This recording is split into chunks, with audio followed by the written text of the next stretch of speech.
So this is what now, week 5, I think we've managed, of the late night Thursday evening MSK ultrasound discussions. We've done a number so far. We've done around purchasing the machine. We've done around what you can see on MSK ultrasound. We've done a bit around training. We've done a bit around governance. We've had a fantastic feedback, some really great figures in terms of the views of our event so far, if you like. The machine purchasing one, I think, has almost 4,000 views now. So thank you so much, everybody, for joining us on these sessions. It makes a huge difference to us if we get a bit of interaction, as you can imagine, at 9 o'clock on a Thursday evening, to get a few likes and things. So please do keep them coming in.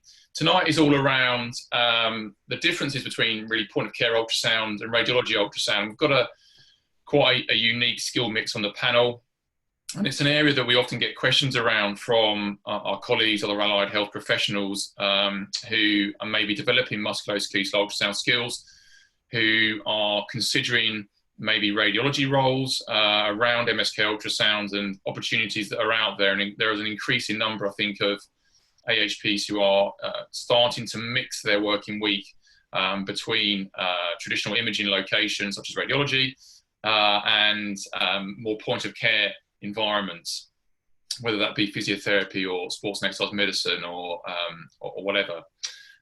So we just wanted to explore this a bit further because I think not only from a kind of if you like, an employment perspective, people are interested in the challenges that it may pose them and the differences between the roles.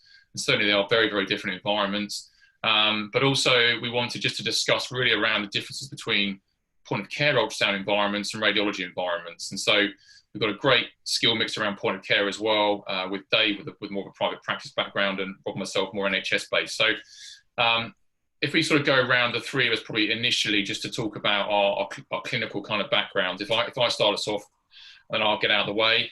So I work as an APP essentially now with what used to be an ESP, advanced practice physiotherapist, 2 days a week in the NHS. So very much a point of care ultrasound role, using ultrasound in clinic to facilitate patient management and refer on for other investigations, imaging, and I perform guided injections.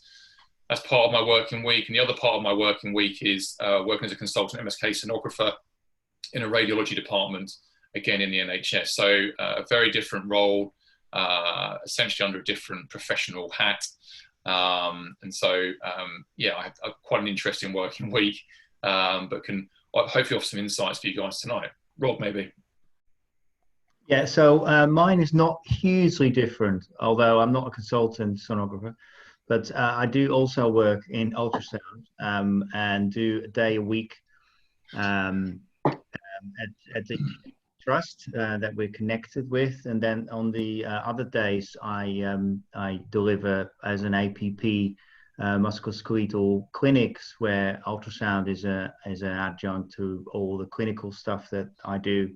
And like Stu, it's such a varied role, particularly because the intake of patients and the range of pathologies that you see in both sides is quite different, and it keeps it really interesting because like both the point of care ultrasound and the radiology, they have their merits, both of them. And I think as that combination is something that really for me makes me kind of feel that it's balanced. It balances my ultrasound skills in particular, because I think that gives you that side of both aspects of the use of ultrasound, really. Yeah. So, yeah.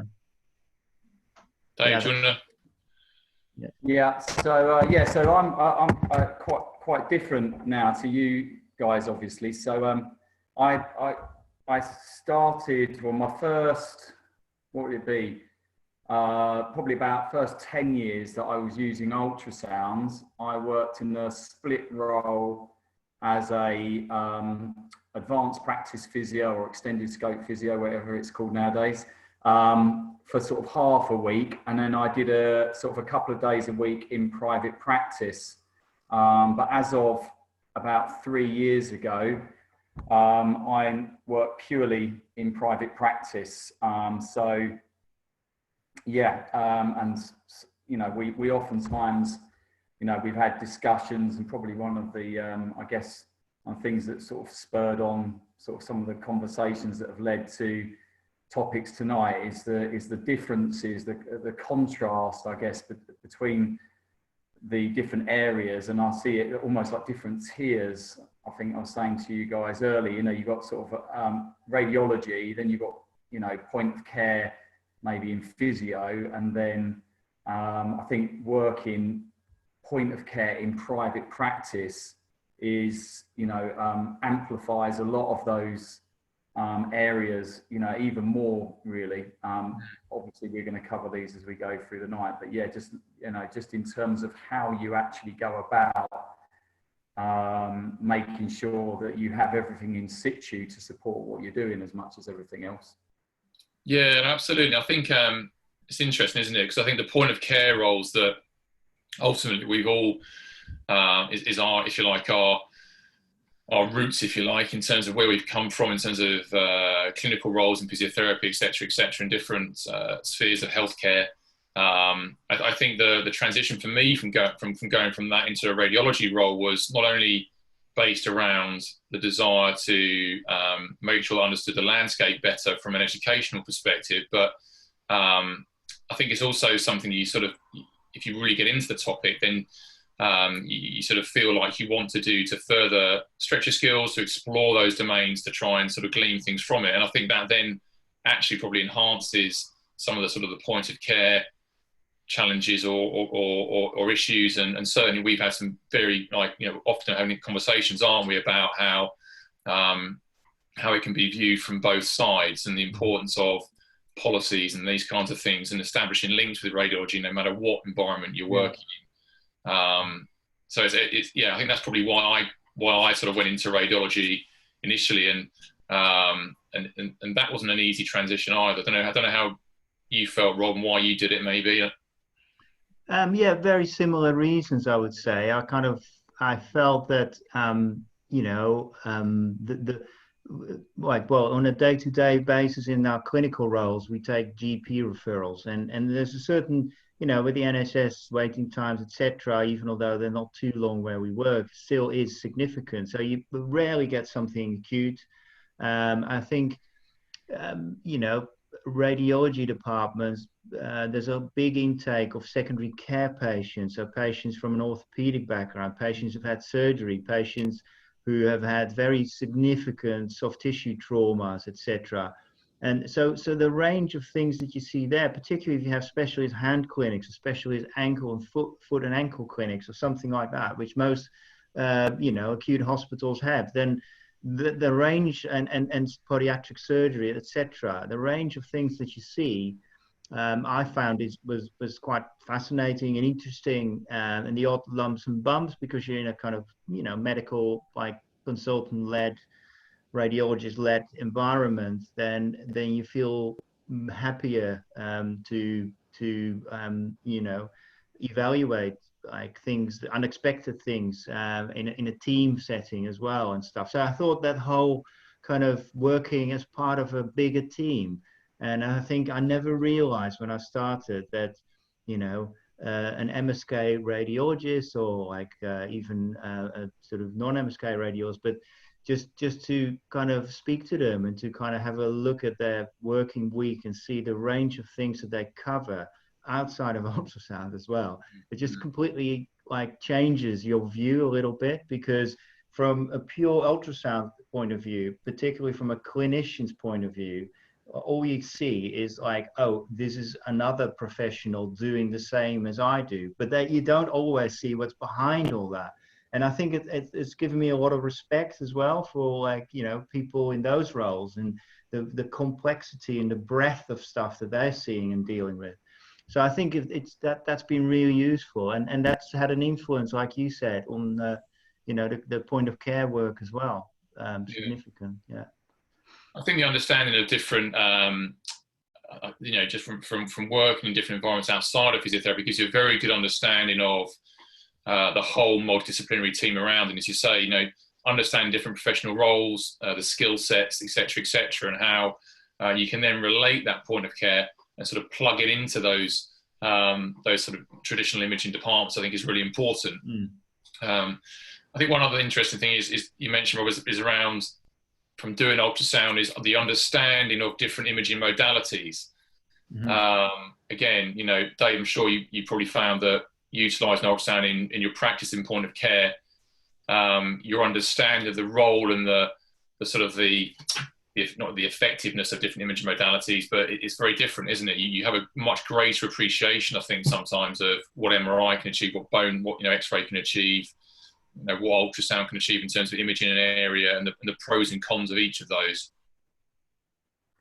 Yeah, I think we sort of touched on this the other week. I mean, it potentially working in a sort of an organisation which is essentially a sort of physiotherapy clinic, the complexities around when someone sort of comes in, you know, and they're asking for an ultrasound, or, you know, I would even take it back a step further. So the sort of expectations around people that refer into you. So again, in a hospital environment, there is a certain amount of control, there are protocols. If someone refers into you in radiology and says, can you ultrasound, you know, first of all, you can presumably divert it off for the appropriate scan. But secondly, in terms of sort of managing the expectations around the patient, it's an exercise in diplomacy, let's put it that way. When someone walks into your clinic for an ultrasound referred by a colleague, or, you know, and they've just referred for the completely, you know, not the appropriate scan, and you know that ultrasound's not going to tell them the things that they need to know.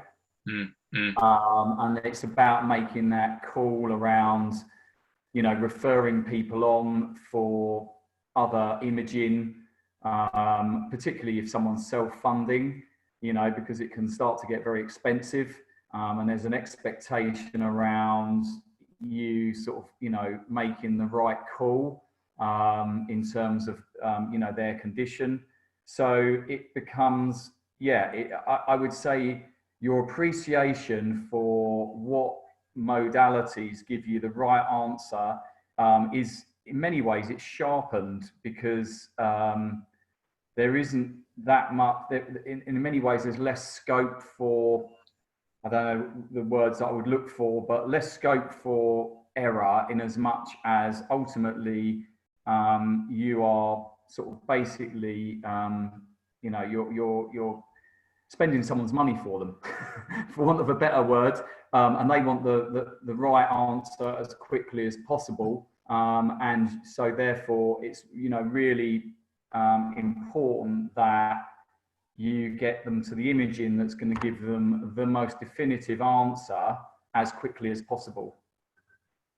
Yeah, I guess you know, the radiology sort of role, if you like, tends to be a bit more focused. Certainly, the request will be more focused to a region, and ideally, if it's a good request, then the question will be, you know, can you evaluate this structure? Is it intact? And what's the condition of this? So it's quite structured and quite clear.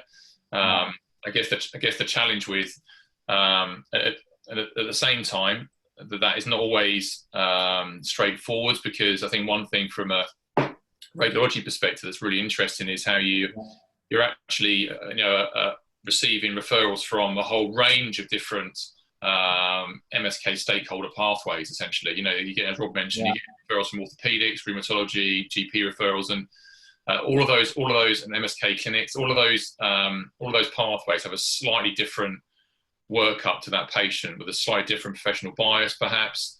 The patient will be informed in a certain way, communication will be a certain way, and the weight or the use of imaging will be a little bit different from each of those backgrounds. So you have to sort of handle that in that context as well, as much or as little as you want to some extent when you're a clinician going into that role, I think. But in the point of care, you have that decision making around that, don't you? You have to. I think there's a pressure as well that, you know, within that expectation, there's an almost, you know, there's a pressure to find something. if you like, as in, you know, if someone comes in with what is essentially a mechanical problem, and they're like, oh, can you have a look at this, blah, blah, blah. And, you know, you say, actually, everything looks, you know, is sonographically normal. When we all know then how the conversation goes on to the whole pain versus structural abnormality. But, you know, the angle on the conversation is slightly different. And as I say, there is you know, you just need to be careful, and you know, that you don't start trying to, you know, basically describe findings where there are none, just to almost like satisfy someone's thirst for some sort of like diagnosis, if you like, at a structural level. Well, I think different challenges. Yeah, the key thing, isn't it? It was between point of care. You actually have a responsibility as you're managing the patient's journey with that clinical presentation. You're integrating ultrasound as part of that journey. You have a responsibility then to handle those findings, normalize them, or to highlight maybe there is something that's consistent with the patient's presentation.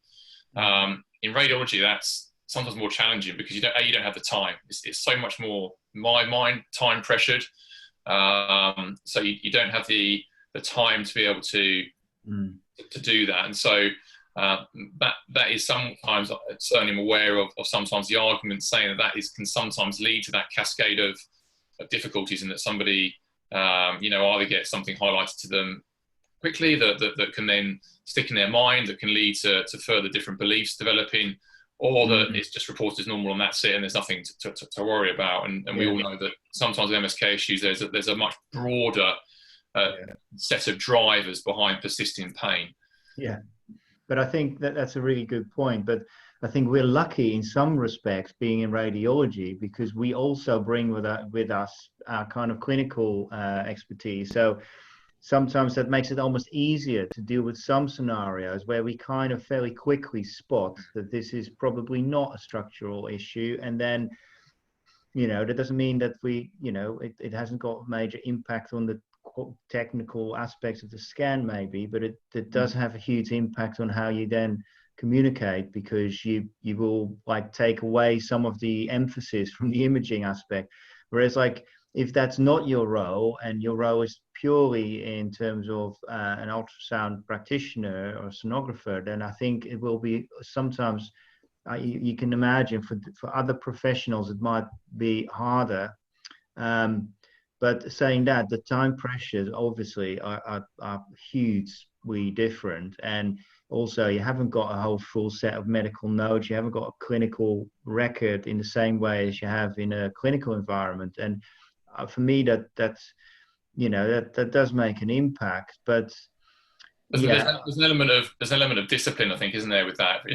As I'm talking here as somebody from a clinical background who's gone into a radiology role. I've learned over time that there's an element of sort of self-reflection that you have to sort of take during these clinics around your role in that time and in that space. You don't always have the full clinical picture. You can't intervene in the same way as you would do in a point of care environment. And I think sometimes it's quite valid to sort of be very factual. And this is one thing about having an ultrasound report, because then you can sort of, I wouldn't say hide behind, but you know, they have been referred for a specific purpose. They have been referred for an ultrasound scan, and that scan is going to be read on a PACS system by someone. So you know, without, you know, sometimes it actually simplifies someone who does come in with lots of questions and wants to answer. You say, yeah, you're here for this particular purpose. We scan that structure, and that's what we report, and that will go back to the person who requested it, and that's our task. And in some ways, that's kind of helps sometimes difficult situations. Yeah, I agree. So yeah, it can work both ways. But yeah, sometimes it is, you know, 20, like, well, I have 20 minutes. I think 20 minutes, I mean, I'm you know, in many cases it's manageable, I think, now with experience. But I quite often run late. I quite often feel that I want to have some sort of dialogue with the patient. I feel that I kind of want to really explore something in a bit more detail, just for my own satisfaction. And that means that even 20 minutes is like not much, but I do know that others have less than that, like 15 minutes. I don't know how they do it, to be honest, because I think that to me is like probably my limit, 20 minutes, I would say. Although, you know, if you get a cyst and you have 20 minutes, like a ganglion cyst of a wrist, and it probably is adequate. But I think that's the challenge, isn't it, of trying to sort of manage those two hats, if you like, and that becomes even more of a challenge, I think, sometimes with injection referrals as well, around the rationale to inject and the differences of that.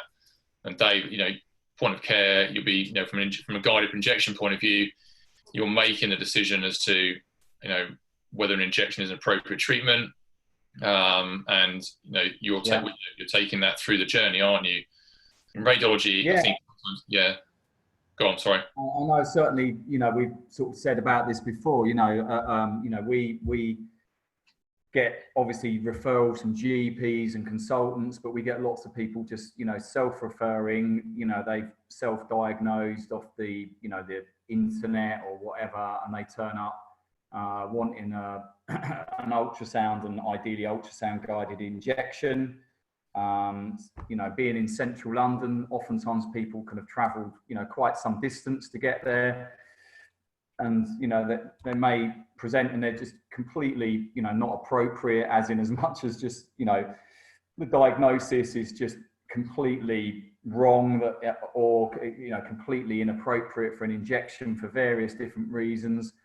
And, you know, it can actually be, you know, in private practice, that can actually be, you know, one of the toughest sort of conversations, if you like, around sort of, you know, explaining why, you know, won't lend itself to an injection, or why an injection might be, you know, not in their best interest, or even, you know, very sort of like, you know, not a good idea at all. And it can be actually, you know, sometimes, you know, quite challenging, particularly, as I say, if somebody is, you know, sort of really sort of had their heart set on the fact that they're going to come there that day and get their problem sort of sorted out. And so there's you know, again, the weight of expectation that you have to sort of deal with. And it is, I'd say in private practice, we'll say it's harder, or, you know, necessarily, but it's a very different type of challenge.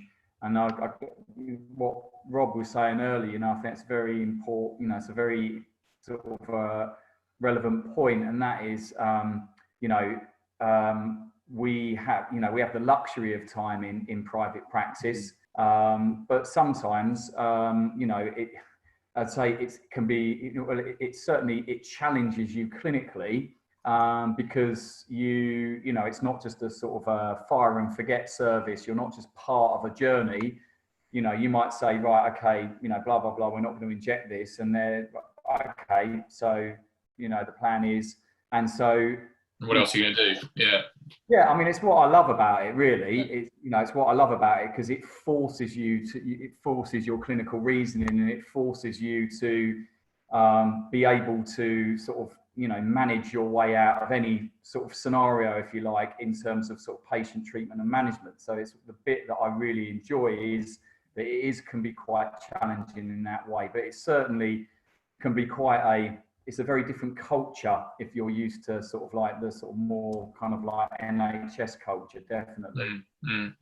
I think one thing we mentioned earlier as well was around breadth of pathology. I think that's a really, really interesting point, and certainly any AHPs sort of watching who are using ultrasound in more point of care environments, when you go into radiology environments, I think arguably, Rob, feel free to sort of chip in. I think that there is definitely a breadth of a greater breadth of pathology potentially that you can encounter, things that can masquerade as potentially more common peripheral, maybe MSK sort of complaints. And I think certainly when I would say working in a POCUS sort of role or point of care role, as well as working in radiology, you do tend to see more kind of repeated pathologies or more classic pathologies within sort of point of care environments, and certainly where I work, and that's obviously varies from person to person, but radiology gives me a much greater breadth of pathology. Yeah, definitely. And I guess there's even a spectrum within that as well. So not just the fact that you see those kind of conditions perhaps in radiology, you don't see them elsewhere, but it also gives you a bit more breadth, I think, around the actual variances within that type of pathology, perhaps. Yeah. I'm thinking like tenosynovitis, mechanical tenosynovitis and ultrasound looks in one way. But then if you, on the other end of the spectrum, if you take somebody who's got a rage inflammatory arthropathy that's not been medicated or whatever, and they've got a tenosynovitis, it can look grossly different in terms of thickening, vascularity, and appearance. And I'm lucky enough as well that I see a number of inpatients as well. So, sort of much broader, even broader than that, around sort of infective tenosynovitis, those kind of things as well can sometimes pop up. Yeah, absolutely right. There's such a sort of range of things that we see in radiology. I'm just trying to think now. I just had it in my head. It was like a case or a scenario where, but I can't think of it now. But it's just that range of things, like you said, from rheumatology and that's what I want to say. Like GPs, of course, GPs can refer both to point of care, so like to our kind of ESP or what's it? What's it called again? APP. APP now. Yeah. Sorry, I have to get used to that. I've been saying ESP for so many years now, and so these people come into ESP clinics, and then and GPs generally now know the kind of things that we deal with, and I have a feeling that if they're kind of sort of thinking, well, actually, I don't know, this is maybe a bit more medical, it's a bit odd, it's not quite right and stuff, that they tend to send that to radiology. So if there's quite often the GP stuff that you encounter in radiology is quite a bit odd and different to this sort of what they kind of perceive as a genuine MSK problem. They quite often don't bother sending it there because they know we in our surface use ultrasound anyway. So I think that's kind of interesting. And of course, then like what we talked about. It also makes you appreciate, doesn't it, the variability of how MSK services are structured in numerous different locations. And this is the same for private practice, I'm sure, Dave. In terms of the variances of how a patient will travel through an MSK pathway, if you like, it varies so much from location to location. And so you mentioned their GPs, Rob, what services they can refer to and for is so varied. And that was something that struck me about working in radiology, was that the huge numbers. Sorry, again, a tea stuck in my throat. The huge numbers of musculoskeletal patients out there coming through different pathways, which I never really envisaged. Like, when you work in physiotherapy clinics, you're a little bit insular. You sort of think, we're seeing the majority of MSK stuff in this area, or whatever. when in reality, you're seeing a percentage, and there's this huge other vehicle of musculoskeletal problems that is continuing to go through. And I think sometimes when you go outside into an environment like radiology, where you are kind of a hub with all these different spokes of all the different services referring into, you get a very good appreciation of what the patient journey can be like and how it can be hugely varied, I think. Yeah, totally. Yeah. Yeah, but it's also, I think, like because it's also appreciating that MSK for an MSK practitioner, that's our thing, isn't it? That's what we do. Whereas like in radiology, or in the spectrum of things in terms of ultrasound, like MSK is probably, like in terms of priority, if you have to list the priorities, like right at the bottom, isn't it? In terms of like medical importance, like for example, like you can think of vascular, abdominal, like other kind of organ sort of ultrasound scanning.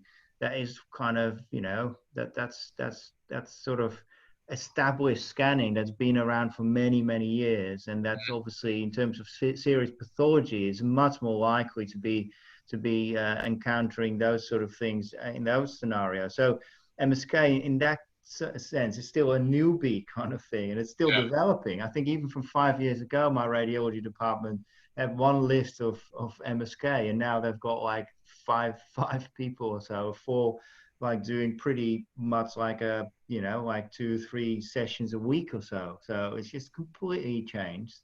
And I think that just the wider thing, that's another topic really, but it's just about how ultrasound has completely, MSK ultrasound has skyrocketed really in the last years. I saw some interesting discussions earlier about the change sort of, obviously with the current situation with COVID and things, and how ultrasound may play a greater role still perhaps in terms of limited MRI capacity, and it's how it's been utilised more in comparison to MRI for musculoskeletal things in particular areas where it's comparable in terms of its diagnostic ability and things, and how the landscape may change again around that. But you're absolutely right that the numbers and the volume of requests for ultrasound are obviously growing. And I think my own personal opinion on that is that's fine, but I always have this sort of thing in my mind around the appropriateness of requests, and you know, the different pathways where people come through into having these imaging investigations, and are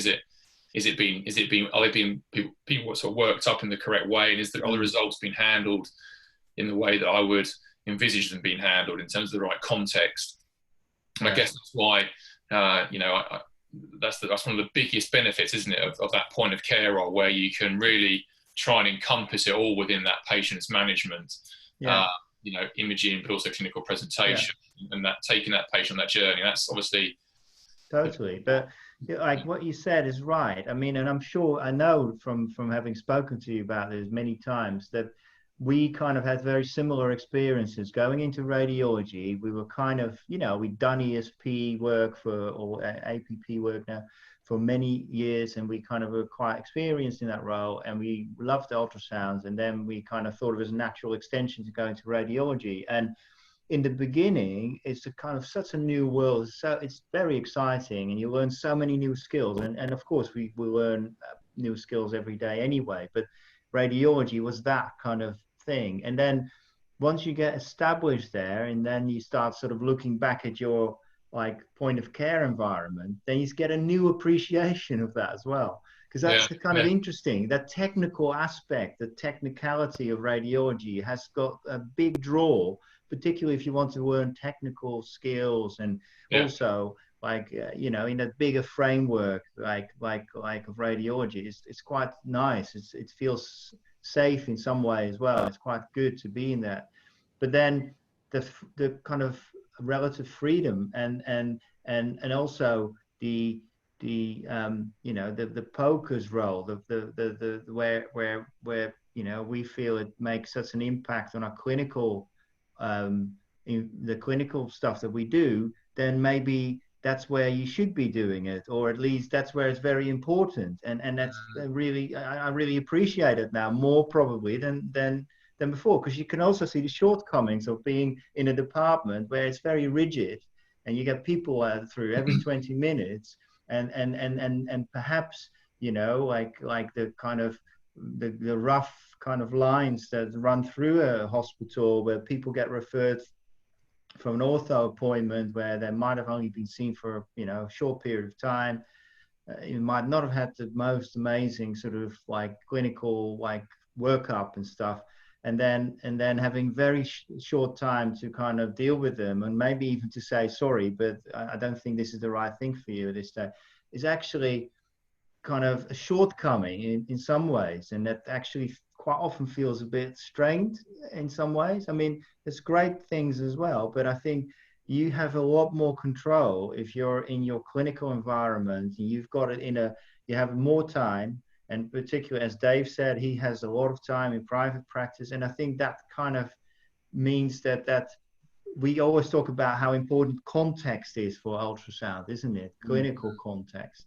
And I think, and ultimately, I think that's why role where you're clinical for a significant amount of your working week is to me, I don't think I would want to stop that. I mean, maybe when I first went into radiology, I thought, oh, actually, I could do this like maybe 4 or 5 days a week. But now I think, well, actually, I think that the smaller part of my work week doing that is very nice, and it's very good, and it's helpful for me, and I kind of learn an awful lot. But I would really want to keep that clinical POCUS side as well, because I really think that's so enjoyable and good and important. Yeah. I mean, it's interesting what you're saying there. In again, I would say that in private practice, again, every difference that you describe between radiology and your sort of point of care role, if you then go out into private practice, point of care, it's just again, one of the things, and I work in a reasonable sized organisation where we've got all the policies and the guidelines, and we've got protocols and everything sort of set up. But even then, you feel very sort of so again, it's that whole thing of freedom versus actually feeling like there's a lack of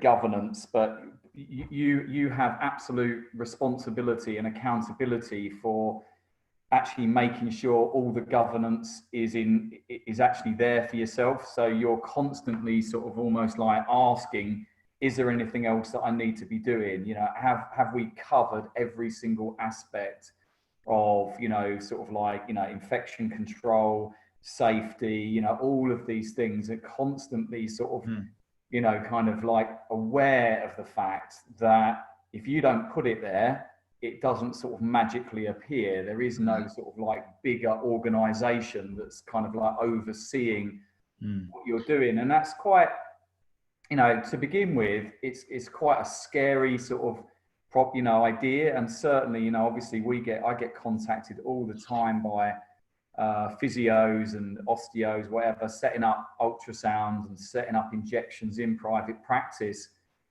and having exactly these sort of conversations of like, I know I must need loads of stuff, but I don't actually know what it is. I don't actually know what it is I need. And I have the luxury of probably 10 years overlapping between the NHS and private practice, so that I could sort of, understand what needs to be in situ sort of thing. But I can certainly see that in private practice, it's very easy to sort of, the classic question that I get asked, and I know this is something we've been asked on courses a few times before and so forth, people, they do a weekend course and then they're like, oh yeah, I want to set up a private practice on Monday morning. And and I want to start charging £150 for a scan, sort of thing. And it's just sort of like, right, okay, what machine are you going to be using? Where are you storing your images? What level of competency have you actually achieved?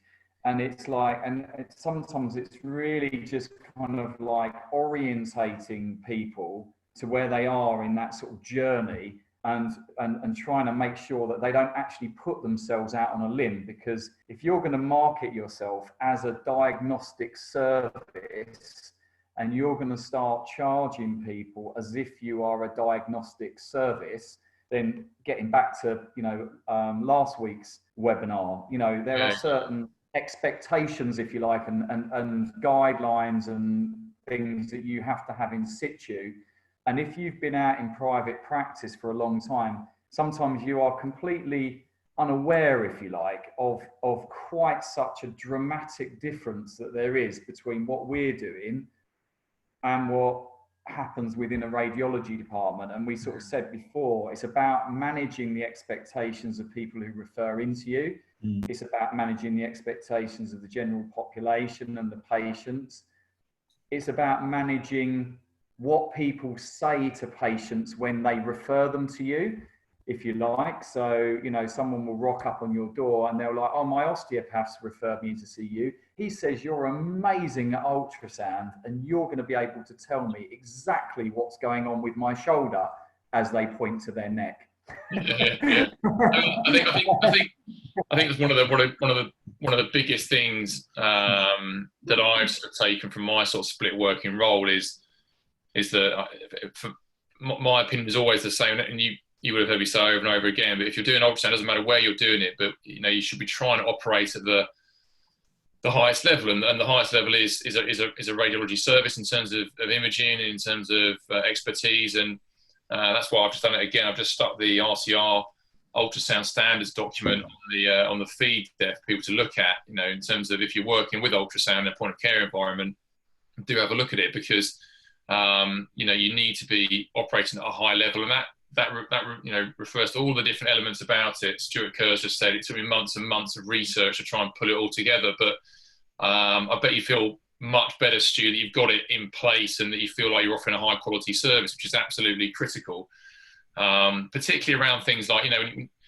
when you do work in different environments, you do see this breadth of pathology. You become aware of things that can come up on ultrasounds, that you know, present in a very essentially routine manner, and you need to have a way of handling those appropriately. And so you always need to have very, very good established links with radiology departments to be able to access the right imaging, but also having links with maybe local GPs or whatever in the UK, where you can get patients onto the right pathway appropriately and correctly. And I know that's exactly what you're kind of referring to, Dave.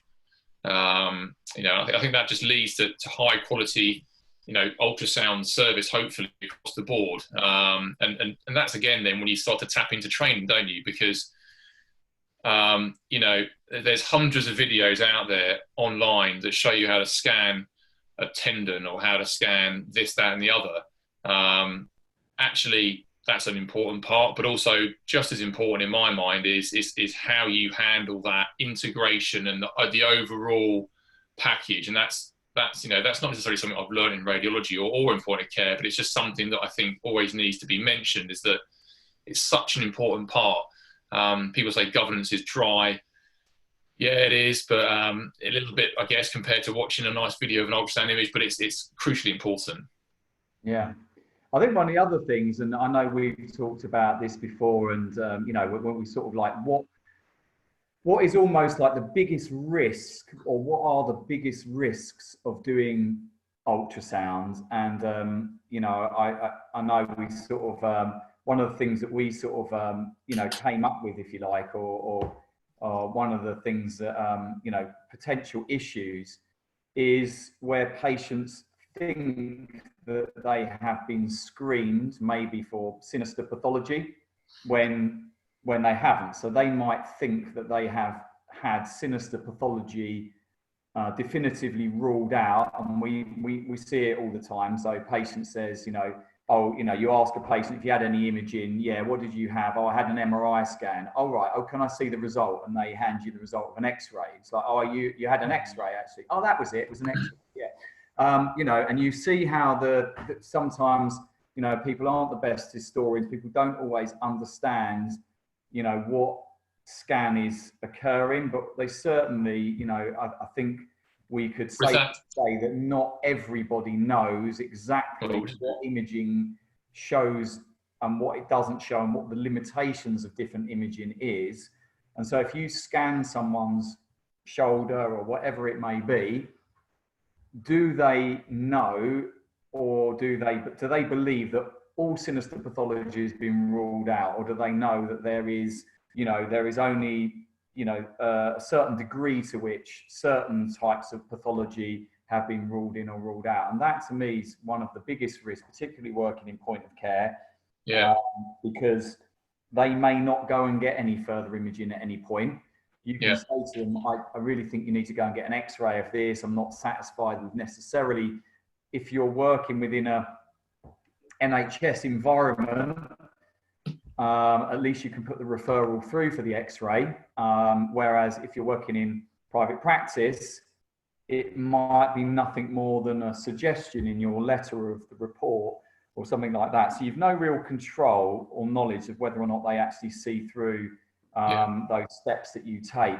Well, it comes down, doesn't it, as well? I mean, a couple of things I've just written down there. It comes down to partly, so if you think from a point of care environment, it comes down to communication, patient understanding, but also the understanding of what is a scan.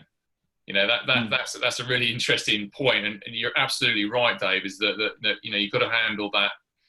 You've got to make sure the patient understands the limitations of what you're able to do with an ultrasound machine, what you're looking at with it, and what the conclusions are that you'll draw from it. And you know, I just think the understanding of a scan can mean so many different things. And as you say, if there is some sort of hidden belief around something more dramatic going on, you know, you need to tap into that. And that's where I think sometimes when you've got that, and maybe arguably a little bit more time in a point of care environment, and you can sort of tap into the patient's understanding and belief systems, and if you do feel the imaging is appropriate in that instance, utilising the focused way can actually be reasonably well controlled. It's when that package doesn't occur that I think things can get a little bit uncomfortable. And I think the other thing you mentioned about was referred to essentially was policies, wasn't it, and protocols.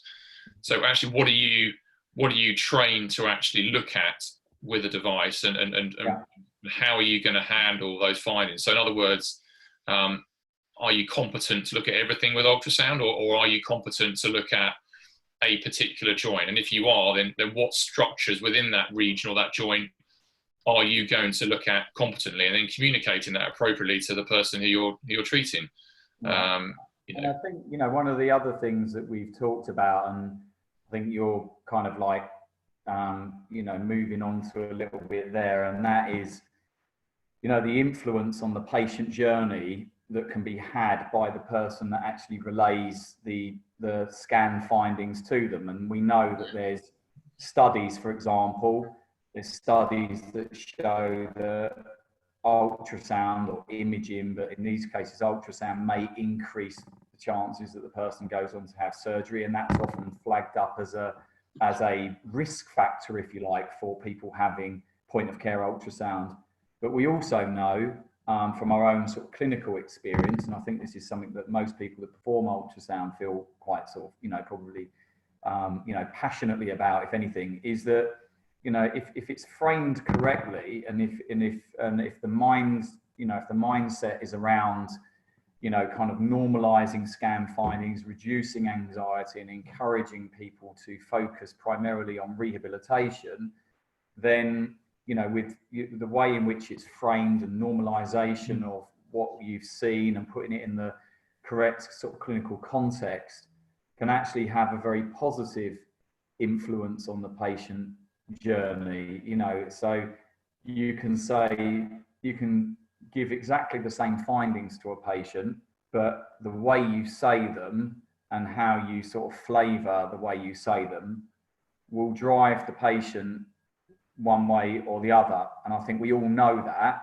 And if you're performing ultrasound, you know the power, the influence that you can have over the way in which that person, if you like, takes on board what you've seen and what you've found.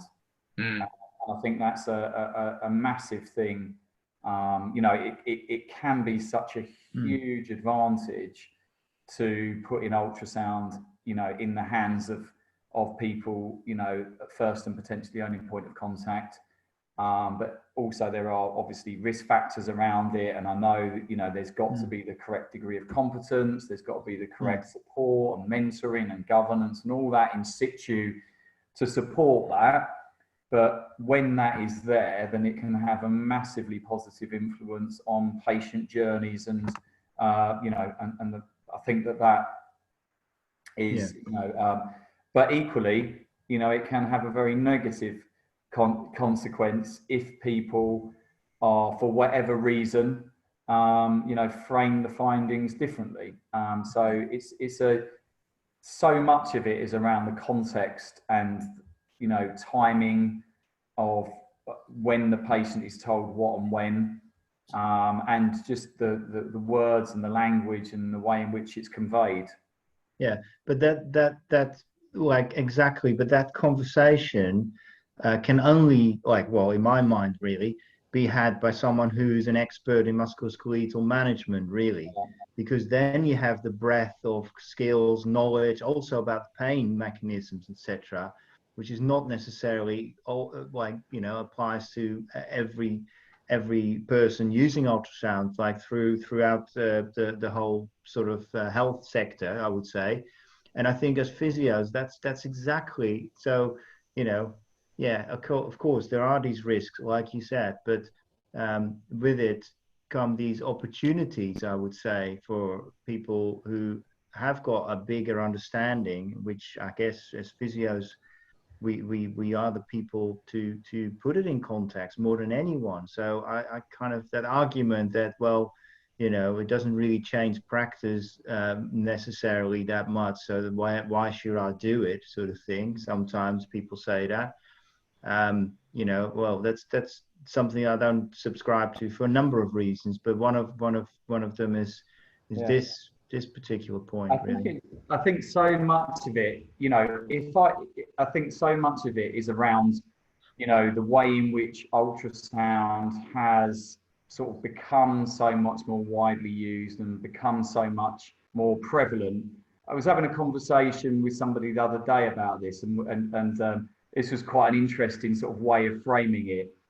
Like if I went out and bought an MRI scanner tomorrow, and I basically put it in one of the rooms in my clinics and started putting people in an MRI scan, and I was looking at MRI scans, I had no real training in reporting, couldn't really, you know, I'd done a weekend course in interpreting MRI scans, whatever, you know, but we all know, if you like, the reliance that people have on an MRI report.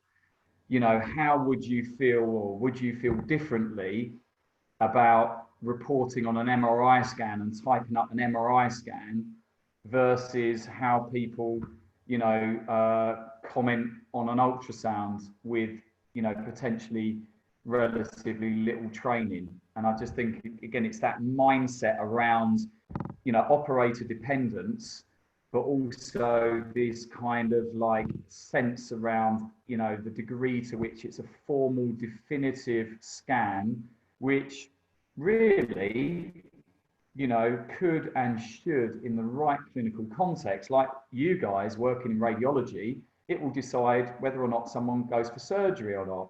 Now, at the moment, when you're working in POCUS, you know, particularly in private practice, you kind of know that, you know, people are always going to get a follow-up scan. They're always going to get an MRI scan before they would be listed for surgery, you know, so that in a way, the sort of safety net is invariably there.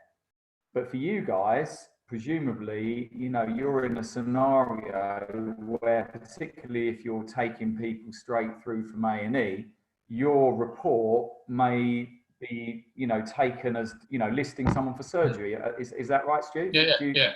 I mean, particularly around, you know, tendon injuries and that kind of stuff. You know, absolutely. I mean, that's, you know, often ultrasound can be utilised as part of that planning process. It's more accessible. It's quicker to get done. It can be dynamic, and it can be very informative to help plan the management going forwards. Absolutely. And so there is an element of there is a pressure and there is an accountability to what you're doing. I think that's, you know, again, like, you know, Stuart Kerr has sort of said, oh, you know, any advice or tips for those looking to get into radiology scanning from a POCUS background? I certainly encourage it, even in a small, in a small sort of capacity for a short period of time or whatever. I think it's very, very informative to practice. And I think that's one of the things, that's one of the elements around it, is around just transitioning your skills from utilising ultrasound as part of an adjunct to actual kind of formal reporting that is going to directly then influence that next stage of management, and it just shifts the balance slightly. But top tips for getting into kind of radiology. I mean, certainly my approach with it was that I felt that I wanted to do it to if you like, totally exhaust the learning opportunities that I could have in this topic area. I felt like, you know, point of care is still a relatively new thing in terms of ultrasound use, and I wanted to be in a position where I understood fully the other side of the fence. And so I'm still sat on this fairly awkward fence panel at the moment with a leg on either side of it, essentially. But I wanted to understand the other side and what it could offer. And the only way that I could do that ultimately was to take a pay cut and to go down some bandings and to start just doing some radiology lists in a sonography role. And I did that for a period of time. I did bank lists, you know, skills around, you know, reporting, image systems, you know, labeling images, all of that, banking images, archiving it, flagging up findings that need to be reported on, or drawn to the referrer's attention, all of those kinds of things. They sound fairly kind of straightforward when I sort of say it like that, but believe me, when you're in a time pressure clinic and you're trying to report, you're trying to annotate images, you're trying to report in a very cohesive way, a very clear way, so not cohesive, clear way with no ambiguity in it, it actually can be quite pressured. But off the back of it, it can certainly enhance your skills. So that's how I kind of got into radiology. It wasn't because I particularly knew anybody. Well, actually, no, maybe I was slightly, but I also knew that I wanted to get in, and I was prepared to do what I needed to do to get that experience. And I then led on to other opportunities in the future, and it's a fantastic learning opportunity. And I think when you're in a certain point of your career as well, it's nice to do some different things, to work in different domains, to get some fresh experiences of different things. And it's offered me that opportunity, and I work with a fantastic team. I'm very, very lucky in the role that I have, actually. Yeah, totally. Yeah. So about you, Rob, when you work in the same trust, don't you, in both roles? But yeah, that's right. And you know, I'm very lucky as well, because the radiology role and the people, it's a very nice, you know, it's a very supportive environment, I would say. And you know, it's like I said, the variety of skills between the different practitioners there, and you know, like there's no substitute for people having done like hundreds of hours of ultrasound scanning of absolutely everything. And the MRIs of the same regions. I mean, it's just expertise of radiology. Yeah. And sometimes you kind of pick up something, and it's just sort of, it's a kind of bit of a wishy-washy kind of image, and you kind of, but you think, you know, there's the context of it. It doesn't look, you know, like it doesn't look what you expect it to look, and it's definitely something that someone else needs to see. And then you get this second view, and they'll say, oh yeah, okay, yeah, that's like, I don't know, you know, some kind of like. You know, like it's more like a statement about the quality of the tissue in a very descriptive way that I wouldn't have like sort of come up with, for example. But because they see it, and they see it from MRI, CT, they know exactly the differences, and they say, well, actually, you can MRI it, and it will show X, Y, and Z and stuff. So it's kind of nice to kind of to have these sort of slightly more these bits of extra information that you would not get from a POCUS. So. I think one thing that just popped into my mind is again referring to what you just said there, Stuart. Certainly in the UK, if you're looking to go from working, I mean, I try and sort of put it in a nutshell, but obviously ultrasound or being a sonographer is not a protected title in the UK, so it's not a profession in its own right, and so that has. I guess, facilitates, if you like, the growth of ultrasound in point of care environments. What I would say, and therefore the training opportunities to use ultrasound are very, very varied, and they're not always through formal training pathways. You know, we obviously as a group, we run a selection of different courses at different levels, both university accredited and sort of CPD weekend courses, and different things work for different people given their environments. What I would say is for people who want to go into a radiology role, then you will need some sort of formal certification of your competency. And within the UK, from an AHP perspective, that will probably be something like a PG Cert program, like that we offer now with Brunel University, a case accredited program that will enable you then to actually transition those skills also into a radiology role, and just gives you a level of competency that would be acceptable to working in radiology. That's a really important point to raise, I think. You need that formal training and competency to be able to go and do that. And I think, that then sort of opens up the can of worms around training and everything else that in part is linked to the difficulties around protection of title and regulation of the modality itself as well. Any further comments? I'm just conscious of time. We're sort of approaching 10 o'clock. I think we've covered a lot of the different points that we wanted to cover around boundaries of practice within POCUS, standards of practice is important, and having links with radiology. We've talked about integrating into the patient care, which is sometimes easier within the point of care environment in comparison to sort of traditional imaging modalities. We talked about maybe slightly different time pressures, differences in reporting, and the nature of the job is very different. Question from me to you and Rob. So, go on, Dave. What sort Chuck it out what positive influences would you say that working in radiology, or what positive and negative, what influences would you say working in radiology has sort of brought back to your practice within the sort of physiotherapy department?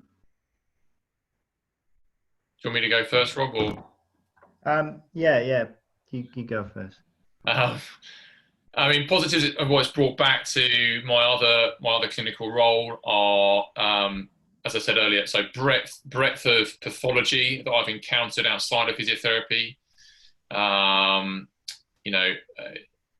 Just much more varied, both in terms of the nature of pathologies, but also just the types of presentations within different types of pathology, and understanding of the spectrum of ultrasound findings, I think. So things like, often people say on courses, for example, someone say, oh, what does tendinopathy look like? What does tenosynovitis look like?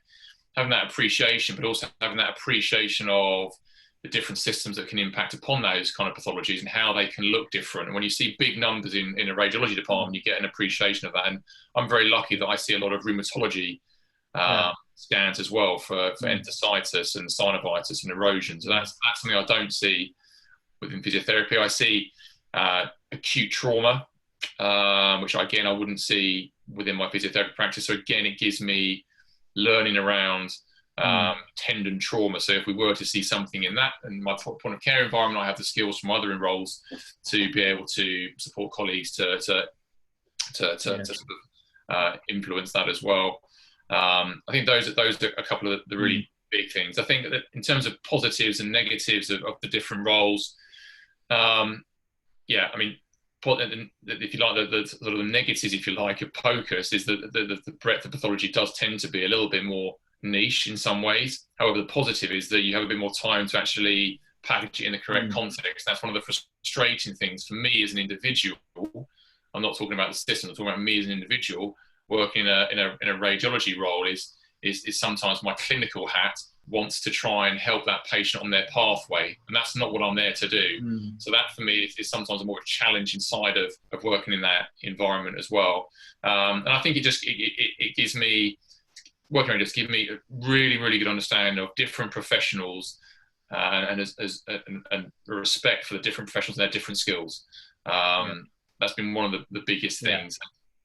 For me, I totally agree. I think all the points that you mentioned very much apply to me. For me, like one key thing I think is just a sheer volume and just a heavy caseload. Sometimes you see, I don't know, like 15 people in a morning or something or more, and just one after the other, and then I mean, your skills have got to be much better to deal with that, though, haven't Yeah, they? you have to really be able to improvise and really go quick and get the right images Yeah, very quickly. So your ability to kind of in very little time to do things, and also to not to get riled and like easily sort of like flustered in that yeah, environment, that is very key, because the pressures and sometimes the, you know, like people have been waiting. There's a lot of pressure on, like, the consultant has sent me, I've been waiting 5 weeks for this appointment, and